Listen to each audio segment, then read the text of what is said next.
Good morning and welcome to an all-new Eye of the Tiger. I'm Gigi Pagel. And I'm Kelly Kennedy. The vending machines have officially been installed and are now open for student use. We go to Joseph Tillahan with more. Over the summer, the school faculty completed the implementation of the new vending machines. The vending machines faced some delay last year due to campus implementation challenges, according to Assistant Principal Jason Wilson, but are now up and running on campus. I think there are some troubles with the first set of machines, and that's why they held off. Not necessarily on our campus, but another campus, so they held off before launching ours to make sure we got it right. Wilson says the machines were planned by the district and the school's food services department to alleviate pressure on lunch lines and ensure that more students have time to eat. The goal was to try to bring into the district and onto our campus some automated vending machines, updated vending machines accessible to our kids for both breakfast and in lunchtime, with very similar process as we do the lunches in the cafeteria, where kids could just plug in their code, their passcode, and be able to receive lunch at different places on campus. Students have credit for one item for breakfast and one item for lunch every day, with designated vending machines that open and close according to time. According to some students, the addition to campus and added convenience have been a positive experience. I think that they're pretty simple to use, but some people have confusion and the lines can take a while, so yeah. I think they're a good idea because they cut down on like lunch lines and that kind of stuff. So Wilson has echoed this response, citing more manageable cafeteria lines after the vending machines were introduced. I think our students do probably the best job at adapting on how to figure out and learn how to use the machines and equipment, and it's just taken a few days for our students to get used to using them. Thanks, Joseph. Applications for the National Honor Society are open until September 22nd at 3:30 p.m. The NHS is a nationwide academic organization and is open for grades 10 through 12.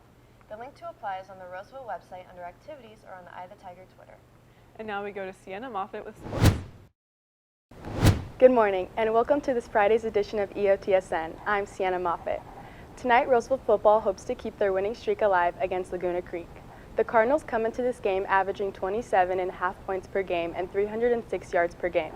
Roseville will have to keep Laguna Creek's rushing leader, Armand Thontona, on their radar, who averaged nearly 9 yards per carry during Laguna Creek's shutout win last week versus Franklin. Roseville averages 41.5 points per game and 367 yards per game in comparison. Joel Bradley is Roseville's player to watch, coming off a 2-touchdown performance last week versus Placer. In other sports news, last night, girls volleyball won their home game against Whitney in 5 sets. McKenna Chambers had 18 digs and 4 aces. Addie Espley had 11 kills, and Sophia Fang led in assists with 18 sets. Girls volleyball will improve to 4-1 on their season as they look ahead to playing Intercom at home on Tuesday. Down 2 sets, how'd you guys get the energy to come back and fight, come back in the game? I think it was a team effort, honestly. Like, you would get a kill and everyone would get hyped, and then it would just happen over and over. So, yeah. And you guys should go to the Wood Creek game next Thursday because there's going to be a Tiger cage, and we need the same energy. Be there next Thursday at home. The girls' flag football program started their first season in Roseville High School history. We go to Natasha Nikiforov. As the school year begins, girls flag football is kicking off their first season ever. With a few weeks of preseason practices and non-league games, the girls have been working hard to prepare for their first league game on Monday. Although low participation numbers and late training has created minor setbacks, team captain Hudson Ropke believes the team has come off to a good start and is looking forward to team improvements. A lot of the teams are really good, and I feel like we're doing okay for only practicing for like 3 weeks. A lot of other teams have been practicing like from spring of last year, so they've been doing really well. But I think we're going to do pretty good once the season starts and once we get more like in-game understanding. Although running back and wide receiver Carissa Avila finds having less girls an advantage for individual skills to develop. Having less, I feel like, is pretty good because it's more reps and not having to repeat yourself multiple times for 30 amount of girls. So, assistant coach and principal Miss Clark took the opportunity to learn more about the sport as well. Clark has been working with the girls in developing not only their skills but also a community. Being part of something new. And also, I like the fact that the young women are breaking into a sport that is traditionally male. And I like seeing them out there and being empowered. They're beasts on the field. Thanks, Natasha. Girls flag football will have their first league game at home next Monday against Antelope. Lastly, make sure to follow at EOT Sports on social media for your RHS sports content. And that's all in your home for Roseville High School sports top plays, breakdowns, and more. Eye of the Tiger Sports Network, EOTSN. And now we go over to entertainment. Thanks, Sienna. A new great movie release, Gran Turismo, based on the PlayStation racing franchise, has come to theaters. What sets this movie apart from the rest of the other game-related movies is that it's based off a true story. Jan Mortenborough, a skilled young man at the game Gran Turismo, takes his passion to the next level despite the dangerous risk. In the movie, it displays his long-lived love for racing as his competitive gaming earns him a unique and a once-in-a-lifetime opportunity in the GT Academy, an academy that tests high-skilled gamers and pushes them past their limits to see if they have what it takes to compete in a professional racing environment. The suspense of the film absolutely killed me. The energy from me and the rest of the theater was wild. This movie is a must-see, as hundreds of other movie reviews backing it up said it's an excellent movie. In other news, one of the biggest anime franchises in the world evolved their animations into something more. The One Piece live-action series has finally dropped on Netflix yesterday.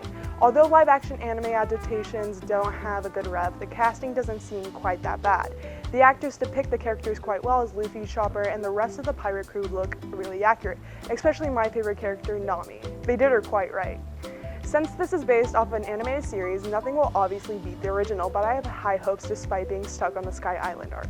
My name is Beta Castro, and now back to news. Thanks, Beta. A new teacher at RHS has a few fluffy family members at home. We go to Jackson Seal with more. Allison War is a new English teacher at RHS who lives on a farm with her family in Auburn. War enjoys her lifestyle on the farm, as well as chores that her and her family get to do. My favorite hobby to do on my farm is to just do chores with my family. Weed eating, I don't do tractor stuff, but learning the different kind of plants and weeds that we have to worry about that are good and bad. We try to raise our own food. So we have cows or steer that we raise and we butcher every year. We have chickens, we have a huge garden. And the reason why we do that is eating healthy is important to us, and eating local and seasonal vegetables. We would always go to the farmer's market, spend a ton of money, so we're like, let's do it ourselves. So that's the most important thing we do, is just we have an orchard, we have a ton of fruit trees, our cows are straight, grass-fed, and so everything's raised the way it used to be. War and her family, not having any experience on the farm, has made living at the house a unique learning experience from the time they have been living there. We've been at our farm for 5 years. Before that, we lived in a smaller lot. My husband and I, neither of us grew up on property, so it was just something we wanted to do for our own kids. So we're learning as we go. Being a new teacher on campus, War loves the support she has gotten and has enjoyed her time at RHS so far. I feel really welcome. The staff here is amazing. I have a lot of people I can go to for advice. Thanks, Jackson. That's it for us today on Eye of the Tiger. And remember, we're always on eyeofthetigernews.com. See you next time.